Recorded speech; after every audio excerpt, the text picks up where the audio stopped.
Good afternoon everyone, I am doctor Priya from doctor Sabadra clinic Nashik. चलो आज और एक केस बताना चाहूँगी। तो एक 2.5 साल के बेबी को लेके पेरेंट्स हमारे पास आए।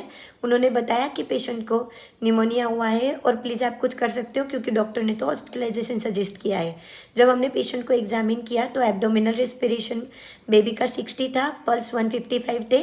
पेशेंट हर इंस्पिरेशन और एक्सपिरेशन के साथ इतना ज़्यादा चेस्ट में कफ बज रहा था कि बिना स्टेथोस्कोप के भी क्लियरली सुनाई दे रहा था। और पेशेंट जब भी कफ करा हमारे सामने तो उसने वहीं पे वोमिटिंग कर दी और वोमिटिंग में सब स्टिकी डिस्चार्ज निकाला। कफ करते करते पेशेंट को सीवियर ब्रेथलेसनेस महसूस होने लगा, एज इफ पेशेंट गास्प कर रहा हो ब्रीथ के लिए।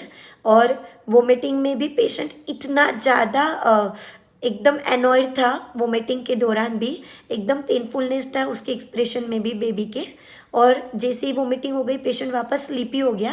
पेरेंट्स ने बताया कि जब से निमोनिया हुआ है पेशेंट कांस्टेंट स्लीपी है और उन्होंने बताया कि ये बहुत कण भी रहा है, नींद में मोर्निंग भी कर रहा है।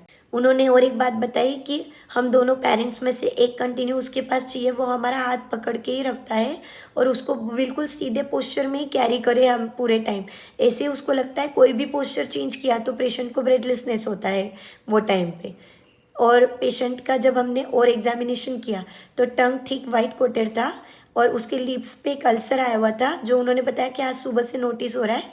हो सकता है कि उसको गर्मी हो गई है। और पेशेंट बहुत ही ज़्यादा डल, एग्जॉस्टेड, स्लीपी मोड में था। तो हमने पेशेंट के फॉलोइंग रूब्रिक्स लगाए। तो सबसे पहले हमने लिया एंग्विश वोमिटिंग विथ, क्योंकि बहुत ही पेनफुल था vomiting. Answering stupor returns quickly after answering, क्योंकि पेरेंट्स ने बताया जैसे ही कुछ पूछो जवाब देता है और फिर से सो जाता है या फिर से डल हो जाता है। Carried desire to be carried seating when as if ये पेरेंट्स ने बताया क्योंकि सीधा ही कैरी करे उसको तो ही ब्रेथलेसनेस नहीं होता है।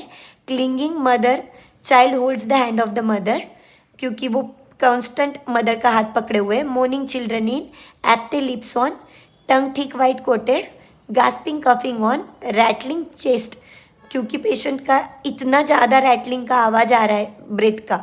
स्लीपीनेस, निमोनिया इन, वोमिटिंग, कफिंग और रेस्पिरेशन एब्डोमिनल। ये सारे रूब्रिक्स को ध्यान में रखते हुए हमने पेशेंट को एंटीमटाट 30 के 2 डोज दिए, जिससे पेशेंट का एब्डोमिनल रेस्पिरेशन 48 हो गया और पल्स 130 हो गए। पेशेंट पहले से एक्टिव हो गया।